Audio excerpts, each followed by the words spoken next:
السلام عليكم ورحمة الله وبركاته. أنا أرحب بكم جميعا ترحيبا حارا في هذه القناة المفيدة وأتمنى كلكم بخير تماما والحمد لله رب العالمين. আশা করছি আপনারা সকলে ভালো আছেন। তো আমি প্রায় এক মাস মতো ভিডিও করিনি অনেক ব্যস্ততার কারণে, কারণ আমার মাঝে এক্সাম ছিল। তো যদি আমার বলে দেওয়া উচিত ছিল গ্রুপে, কিন্তু বলা হয়নি, ওর জন্য আমি খুবই দুঃখিত। তো যাই হোক, আজকে আমরা আলোচনা করব আল জুমলাতুস শারতিয়া, কারণ আমি বলেছিলাম যে আপনাদের গ্রামারের যে পার্টের যে গ্রামারের ওপর যে ভিডিওগুলো আমি অবশ্যই দিয়ে দেবো, আর বাকি যে অংশগুলো ইনশাল্লাহ আমি তৈরি করে রাখবো এবং আপনাদেরকে ইউটিউবে আপলোড করে দেবো গ্রামারের ওপরে, এবং বাকি যে সমস্ত টপিকের ওপরে আমি বলেছি যে ভিডিও তৈরি করবো, আমি ইনশাআল্লাহ চেষ্টা করবো সেই ভিডিওগুলো দিয়ে দেওয়ার। আর এমএসসির ব্যাপারে আমি একটু খোঁজ নিলাম, কিন্তু কোনো এখন পর্যন্ত খবর নেই যেটা বুঝতে পারলাম। আর সত্যি এটা অত্যন্ত কি বলবো যে শোচনীয় অবস্থায় ওয়েস্টবেঙ্গলের বিশেষ করে, কারণ এরা ঠিকভাবে এক্সাম কন্ডাক্ট করছে না, অথচ হাজার হাজার ছাত্ররা ফর্ম ফিল আপ করে বসে আছে, তবুও বলতে এদের কোনো পাত্তা নেই। ঠিক আছে, তো সেক্ষেত্রে এটা সত্যি একটা অত্যন্ত শোচনীয় অবস্থা সকলের জন্য।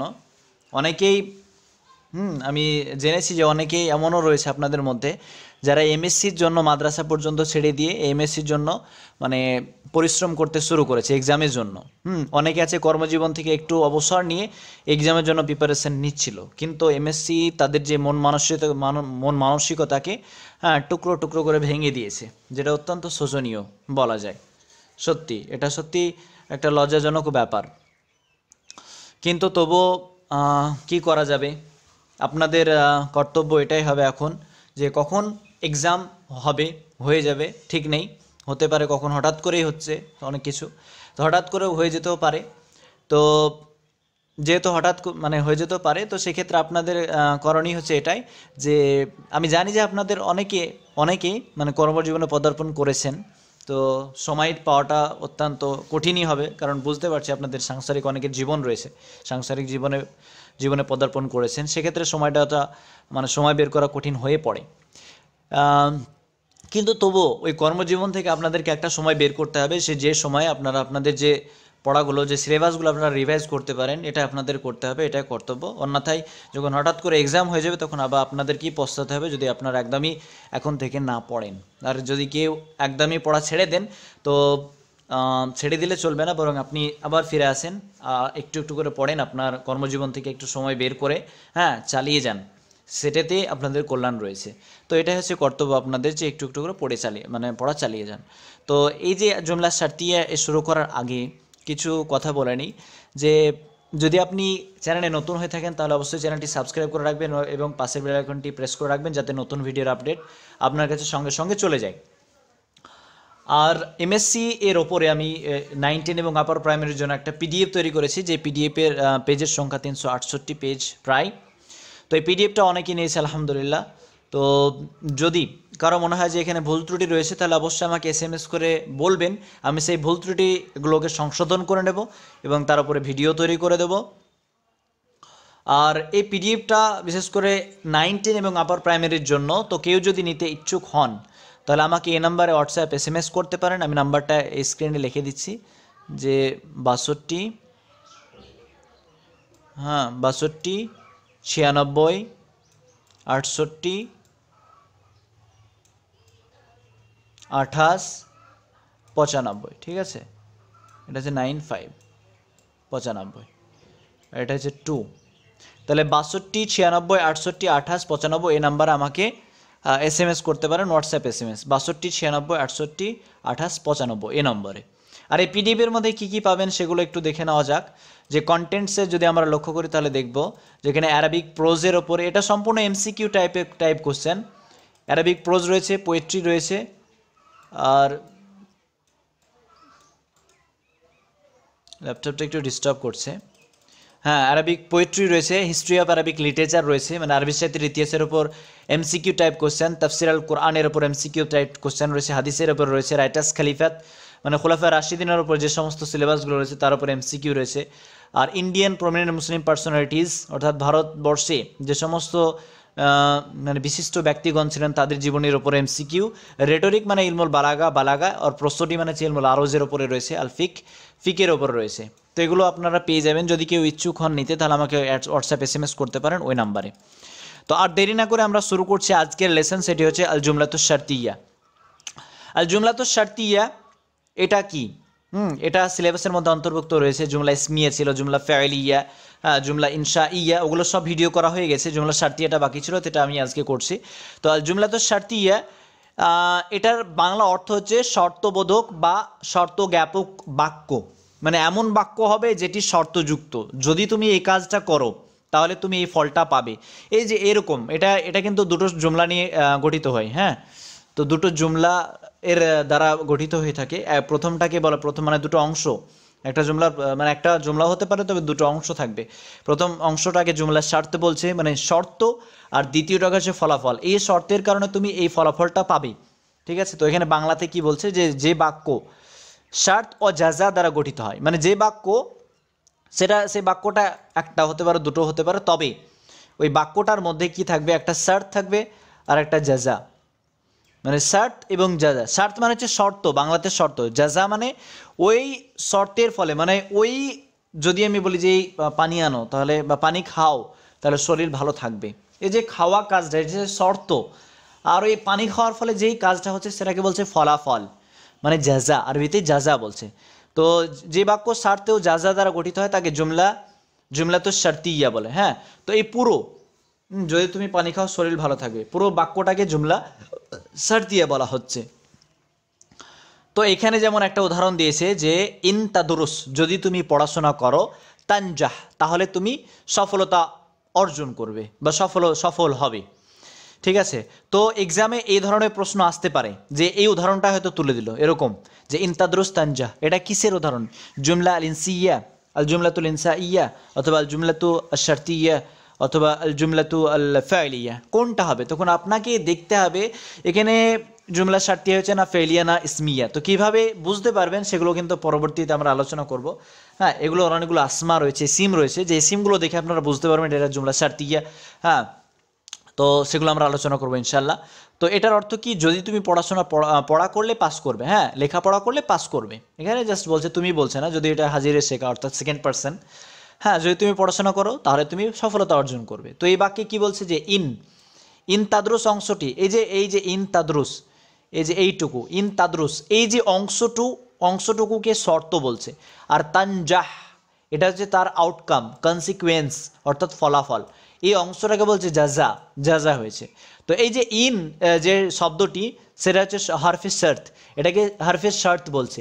অনেকগুলো শর্তের, মানে আল হরুফ আশ-শারতিয়া, শর্ত করার জন্য অনেকগুলো হরুফ রয়েছে। সেই হরফগুলো নিয়ে আমরা কিন্তু মানে আলোচনা করবো ইনশাআল্লাহ। তো আমরা জুমলা আর শারতিয়া কাকে বলে বুঝতে পারলাম যে এমন একটা বাক্য যেখানে শর্ত এবং জাযা দ্বারা গঠিত হবে, মানে যেখানে শর্ত এবং ফলাফল এই দুটো মিলে যে বাক্য তৈরি হয় তাকেই জুমলা শারতিয়া বলা হয়। এবার আমরা ওপরের দিকে চলে যাব, সেখানে আরও একটু বিস্তারিত দেওয়া রয়েছে, মানে ছকের মাধ্যমে, উদাহরণের মাধ্যমে, তো যেগুলো পড়লে আরও আপনাদের ক্লিয়ার হবে। তো এখানে অনেকগুলো 10 নম্বর পয়েন্ট, যে আসমা ও শুরুত, মানে শর্ত বা বলতে শর্ত হওয়ার জন্য, মানে শর্ত ও জাযা এই বাক্য তৈরি করার জন্য অনেকগুলো ইসিমে, মানে এর অনেকগুলো ইসিম রয়েছে। আসমা ও শুরুত মানে শর্তের নামসমূহ বা শর্তবোধক বিশেষ্য সমূহ। তো এখানে কি বলছে, যে সমস্ত ইসিম শর্তের অর্থ দেয়, মানে ওই সমস্ত ইসিম যেগুলো শর্তের অর্থ দেয় তাকে ইসমুশ শর্ত বলা হয়। ইসমুশ শর্ত কাকে বলছে? ওই সমস্ত ইসিম যেগুলো শর্তের অর্থ দেয় তাকে ইসমুশ শর্ত বলা হয়, অথবা ওই সব ইসিমকে আসমা ও শুরুত বলা হয়। মানে যদি অনেকগুলো ইসিম যেহেতু হচ্ছে তাই আসমা ব্যবহার করা হয়েছে। আর শুরুতের আসমা বলে যাদের পর এমন দুটো ফেল থাকে, মানে এই আসমায় শুরুতের পরে দুটো ফেল থাকে, কিন্তু হ্যাঁ থাকে, যে ইহাদের দ্বিতীয়টি সংগঠিত হওয়ার জন্য প্রথমটি শর্ত। এই যে এগুলো সংগঠিত হওয়ার জন্য প্রথম যে অংশটুকুকে শর্ত হিসাবে উল্লেখ করা হয়। আরবি ভাষায় যে সকল ইসিম শর্তের অর্থ দেয় তা নিম্নে তুলে ধরা হলো, মানে নিচে রয়েছে। হ্যাঁ, আর উদাহরণ সহ নকশা আকারও দেওয়া রয়েছে, যে ছকটা আমরা পড়বো আর আমি বুঝিয়ে দেবো সেটা। অনেকে আশা করছি অনেকে ইসমে শর্ত এবং জাযা এগুলো খুব ভালো বোঝেন, অনেকে এমন রয়েছে বোঝেন না, হ্যাঁ, সেক্ষেত্রে আমি একটু ডিটেলসে বলে দিচ্ছি। তো আসমা ও শুরুত সর্বদা দুটি বাক্যের ওপর মানে বসে, এটা মানে দুটি বাক্যের ওপর কিন্তু হয়ে থাকে, হ্যাঁ, দুটি বাক্য, এবং সেটাকে একটা সেন্টেন্সও করা যায় যে ইনতাদরুস তানজাহ, এটা যেমন একটা বাক্য, একটা বাক্যর দুটো অংশের ওপরে হয়ে থাকে, ঠিক আছে, দুটি অংশ। তো সর্বদা দুটি বাক্যের ওপর বসে, হ্যাঁ, প্রথম বাক্যটির শর্ত, তো প্রথম যে অংশটাকে, বাক্যের যে প্রথম অংশটাকে সেটাকে শর্ত বলছে, এবং দ্বিতীয় যে বাক্যটি সেটাকে যা বলছে। আমি দুটো একটা বাক্যের মানে একটা পুরো সেন্টেন্স হতে পারে, যেমন ইন তানজা তাদরুস, সেটা পুরো একটা সেন্টেন্স বলছি, যদি এটাকে যদি অর্ধেক করি তাহলে দুটো বাক্য হচ্ছে, ঠিক আছে, সেক্ষেত্রে আমি একটা বাক্যও করে নিতে পারি। তো এইভাবে এই জন্য আমি বলছি যে একটা বাক্যের দুটো অংশ, ঠিক আছে, বা দুটো বাক্য বলা যায়, সমস্যা নেই, ভেঙে ভেঙে যদি করি। তো প্রথম যে বাক্যের যে অংশটাকে সেটাকে বলছে শর্ত, ঠিক আছে, ইন তাদরুস, যদি তুমি পড়ো, শর্ত লাগিয়ে দিয়েছে, শর্ত কার ওপরে, পড়াশোনার উপরে শর্ত লাগিয়ে দিয়েছে, যদি তুমি পড়ো, এটা শর্ত হয়ে গেল। আর দ্বিতীয় বাক্যটিকে যা বলছে, যা মানে ফলাফল, ওই কাজটা করলে যেই ফলাফল হবে সেটাকে শর্ত। কেউ যদি মানে কি করে, ফল মূল খায়, তাহলে তার শরীর কি থাকবে, তার শরীরের মধ্যে একটা গ্লেজ ফুটে ওঠে। তো শর্ত হচ্ছে ফলমূল খাওয়া, আর তার ফলাফলটা কি হবে, সেটা তার শরীরে গ্লেজ ফুটবে। তো সেটাই হচ্ছে মানে জাযা, ফলাফল বলছে। এবার উদাহরণে দেওয়া রয়েছে, আরও মানে একটু বিস্তারিতভাবে বর্ণনা করা হয়েছে। তো এখানে যে অর্থ দিয়ে দিয়েছে, মানে এখানে অর্থ, মাআনান শব্দের অর্থ হচ্ছে অর্থ, এখানে সবগুলো অর্থ পাবেন। আর ইসমুস শার্ত, এগুলো পুরো হচ্ছে আসমাউস শুরুত, যেগুলো ব্যবহার হয় এই শর্তের জন্য, হ্যাঁ, ব্যবহার হয়। আর এটা হচ্ছে উদাহরণ, এই ইসিমের প্রত্যেকটা উদাহরণ ধরেছে। আর এখানে আবার ভাগ করে দিয়েছে কোনটা শর্ত আর কোনটা জাযা। তো এখানে কি বলা হয়েছে, যে প্রথম উদাহরণ দেখবো, যে মান, এই মান শব্দটা কিন্তু ইসমুস শার্ত, প্রশ্নে আসতে পারে যে কয়েকটা হরফ উল্লেখ করে দিল, একটা মিন দিয়ে দিল, মান দিয়ে দিল, অথবা আলা দিয়ে দিল, দিয়ে বলল নিচের মধ্যে কোনটা ইসমে শার্ত, তো কোনটা ইসমে শার্ত হবে, তো শার্ত হবে মান হবে, এ ধরনের প্রশ্ন আসতে পারে, ঠিক আছে। তাই ইসমে শার্তগুলো আমরা ভালোভাবে পড়ে নেব এবং জেনে নেব।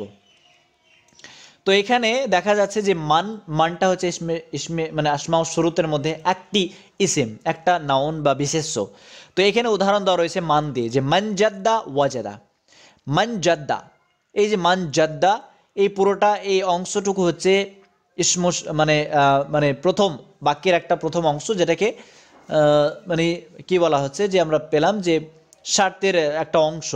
আর ওয়াজাদা, এটা হচ্ছে তার ফলাফল, মানে জাযা, এটাকে শর্ত বলছে, আর এটাকে জাযা, এই দ্বিতীয় অংশটা ওয়াজাদাকে, হ্যাঁ, জাযা বলছে।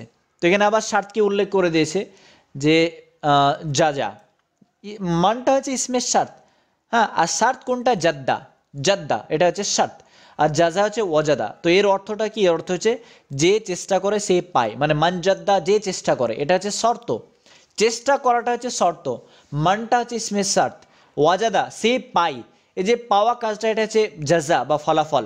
আশা করছি এটুকু বোঝাতে পেরেছি। তারপর মাটা হচ্ছে মানে আসমাউ শুরুতের মধ্যে একটি, মা তাকতুব আক্তুব, তুমি যা লিখবে আমি তাই লিখব, এটার অর্থ তুমি যা লিখবে আমি তাই লিখব।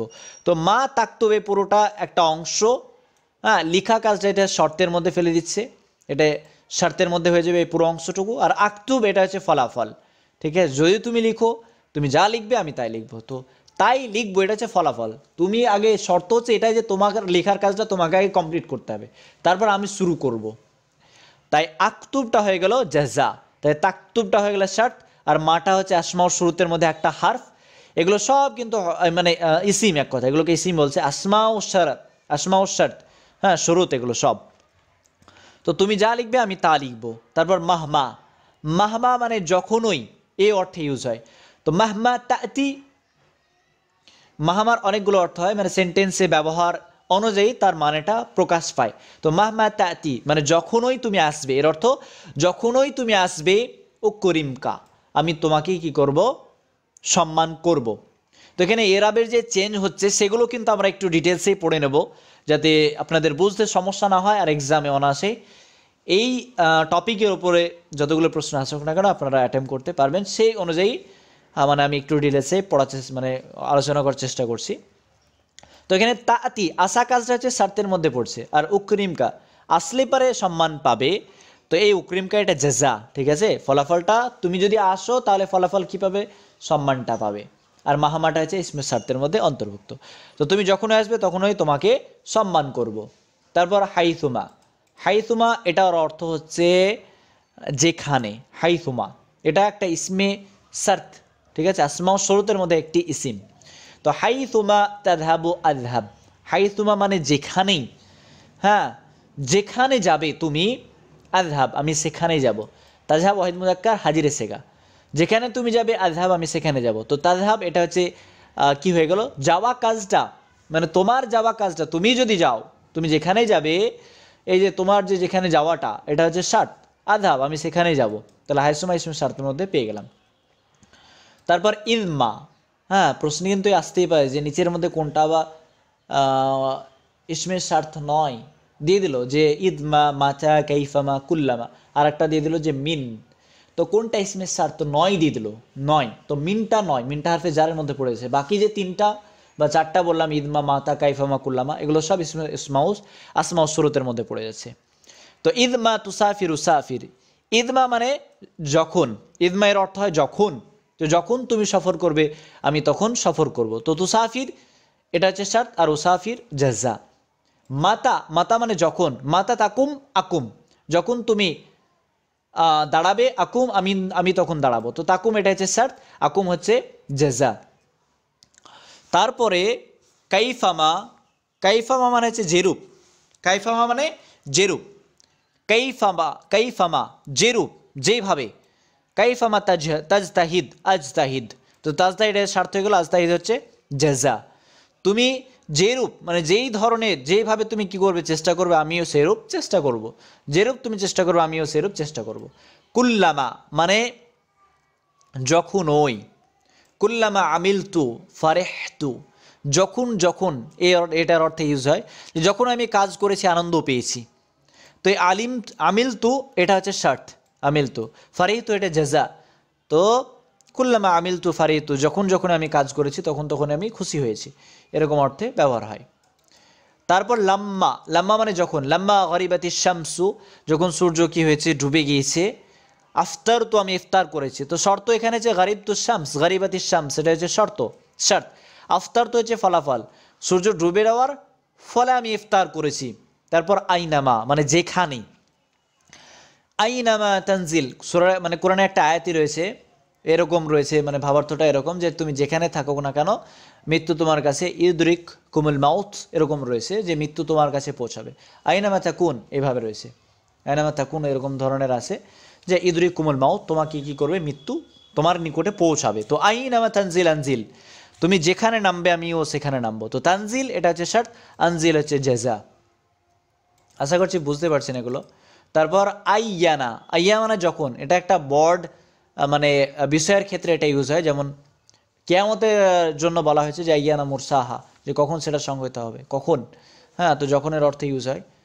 তো আইয়ানা তাকুল আকুল, যখন অথবা তখনের অর্থে ইউজ হয়। তো যখন তুমি খাবে আমিও তখন খাবো। তো আইয়ানাটা একটা বড় টার্ম বা একটা বড় বিষয়, এটা কি হয় মানে ইউজ হয়ে থাকে। তারপর আইনা তামসি আমসি, তামসি এটা হচ্ছে শর্ত, আমসি হচ্ছে জাযা, তুমি যেখানে যাবে আমি সেখানেই যাব। আইয়ু রাজুলিন ইয়াজতাহিদ ইয়ানজাহ, আইয়ু মানে যে, যে লোকই, যে লোকটি চেষ্টা করে সেই কি হয় সফল হয়। তো আইয়ুটা কিন্তু আসমায়ে শুরুতের মধ্যে পড়ে যাচ্ছে। ইয়াজতাহিদ শর্ত, ইয়ানজাহ হচ্ছে জাযা।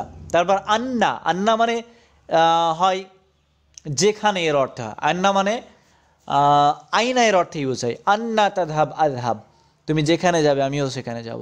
তো তাযহাব শর্ত, আযহাব হচ্ছে জাযা। তারপর ইদা, ইদা মানে হচ্ছে যখন, হ্যাঁ যখন, যেমন আইয়ানার মানে যখন হয়। তো ইদা মানে যখন, ইদা দারাস্তা না জাহতা, যখন অধ্যয়ন করবে সফল হবে, দারাস্তা না জাহতা, ইদা দারাস্তা না জাহতা, যখন তুমি অধ্যয়ন করবে সফল হবে। তো এগুলো হচ্ছে মানে আসমা ও শুরুত এর মধ্যে পড়ছে।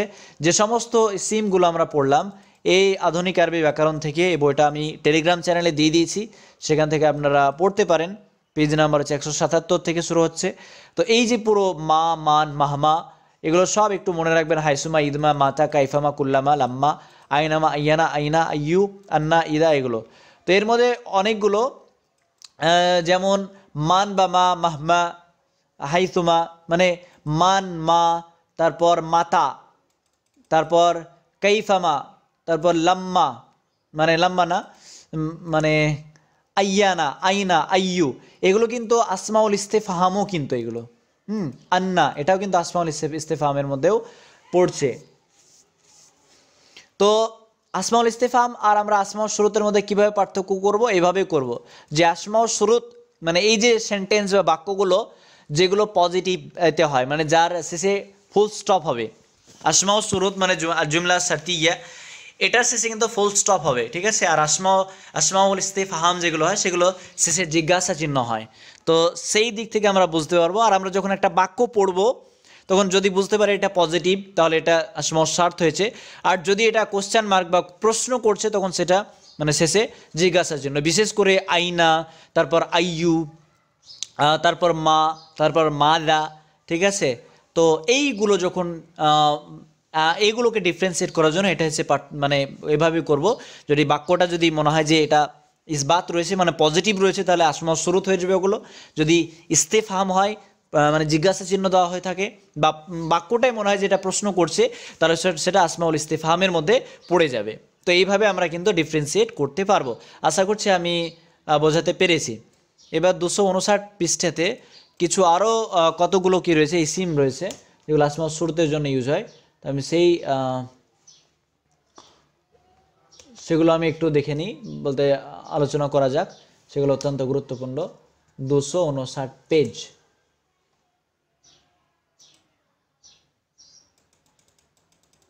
হ্যাঁ, নিচে রয়েছে।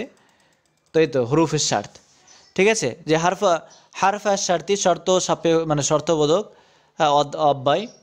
তো এখানে যে সকল হার্ফ কোনো শর্ত বা সংক্ষিপ্ত বাক্যকে বিস্তারিতভাবে বর্ণনা করার জন্য ব্যবহার করা হয় তাদেরকে হারফা শর্তি বলে। শর্তবোধক অব্যয় দুটি। তো এই শর্তবোধক যে অব্যয় যে দুটি রয়েছে, অব্যয় মানে হার্ফ হচ্ছে দুটি, ঠিক আছে, কিন্তু আসমা অনেকগুলো। এখানে কিন্তু কনফিউজ হলে চলবে না। হার্ফ হচ্ছে দুটি, আর আমরা আসমা ও সুরত অনেকগুলো আসমা পড়লাম যেগুলোকে ইসিম বলা হচ্ছে, আর এখানে যে দুটি রয়েছে এগুলোকে হার্ফ বলা হচ্ছে। এই দুটোর মধ্যে পার্থক্য বুঝতে হবে, যার কারণে এখানে দুটি বলা হয়েছে। সেই দুটি কী কে আমরা পড়ে নেব, যে লাউ, একটা হচ্ছে লাউ মানে যদি, কারণ ডিটেলসে একটু পড়ে নিই। তো এটার অর্থ এবার কীভাবে ইউজ হয়, যে ওয়ালাউ শাহ আল্লাহু লাহাদাকুম আজমাইন, আল্লাহ যদি চাইতেন তাহলে তোমাদের সকলকে হেদায়েত দিতেন। লাউ জা জাইদুন লা আকরামতুহু, যদি জায়েদ আসতো তাহলে আমি তাকে সম্মান করতাম। তো আম্মা বর্ণনা করার জন্য, যেমন আন্নাস শাকিয়ুন ও সাঈদুন, যে আম্মা আল্লাযীনা সুঈদু ফাফি আল জান্নাহ ওয়া আম্মা আল্লাযীনা শাকু ফিন্নার, মানুষ মাত্রই দুর্ভাগা। যে আন্নাস শাকিয়ুন ও সাঈদুন, যে মানুষ মাত্রই দুর্ভাগা কিন্তু যারা ভাগ্যবান হয়। তো এইভাবে সেন্টেন্সটা বলা হচ্ছে। কিন্তু যারা, আম্মা এই শব্দটা মানে বর্ণনা করার জন্য অর্থে হয়, এটা এমনি জাস্ট একটা সেন্টেন্স দিয়েছে যে মানুষ মাত্রই কি দুর্ভাগা, শাকিয়ুন ও সাঈদুন, হয় দুর্ভাগা নয়তো সে সুখী। তো এবার আম্মাটা বর্ণনা করার জন্য অর্থে ইউজ হয়, এটা একটা হারফের মধ্যে পড়ছে, ঠিক আছে। তো কি বলছে, যে আম্মাল্লাযিনা সঈদু, সুতরাং যারা, শর্ত করে দেওয়া আছে, যারা সুখে রয়েছে, তারা কোথায় রয়েছে, মানে সুখটা রয়েছে ওটা শর্ত করে দিল, ফাফিল জান্নাহ, তারা জান্নাতের মধ্যে। আম্মাল্লাযিনা শাকু ফিন্নার, যারা কি দুর্ভাগা তারা হচ্ছে জাহান্নামে রয়েছে। তো শর্ত এইভাবে করা হচ্ছে। তারপর ফাআম্মাল ইয়াতীমা ফালা তাকহার, ফাআম্মাল ইয়াতীমা ফালা তাকহার, তো এটাও কিন্তু শর্তের জন্য, যেমন মানে বর্ণনা করার জন্য। ফাআম্মাল ইয়াতীমা ফালা তাকহার, বলা বাহুল্য যে ইয়াতিমকে তুমি কি করো না, তার প্রতি জবরদস্তি করো না, বা জোর জবস্তি করো না, এরকম মানে শর্ত করে দিয়েছি। ইয়াতিম যদি হয় তাহলে তুমি এটা করো না, তো এখানে শর্ত সাপেক্ষ করে দিচ্ছে। আর হারফু যে লাউলা রয়েছে, এটা কিন্তু কিভাবে ইউজ হয়, লাউলাটা যদি না, মানে প্রথমটির উপস্থিতির কারণে দ্বিতীয়টির অনুপস্থিতি বোঝানোর জন্য আসে। কেমন, যদি বলা হচ্ছে যে আপনি একটা বন জঙ্গলের মধ্যে রয়েছেন, তো জঙ্গলের মধ্যে হঠাৎ করে আপনার বন্ধু হয়তো কেউ ছিল কি আবদুল্লাহ নামে, তো বাঘ সেখানে ছিল, তো আবদুল্লাহ বাঘের সঙ্গে একদম লড়াই করলো, আর আপনি হচ্ছে দুর্বল মানুষ, তো লড়াই করার ফলে বাঘটাকে হারিয়ে দিল আর আপনি বেঁচে গেলেন। তো এগুলো সব আল্লাহর মানে অবশ্যই বলতে ভাগ্যে ছিল যে আপনি বেঁচে গিয়েছেন এটা। তো এখানে কি হচ্ছে যে আব্দুল্লাহর উপস্থিতির কারণে আপনি মৃত্যুবরণ করেননি, এই যে একটা হচ্ছে মৃত্যুবরণ করেননি মানে কি যে মওত হায়াত সবই তো আল্লাহর হাতে, কিন্তু তবুও একটা কিছু অসিলার মাধ্যমে মানুষ বেঁচে যায়।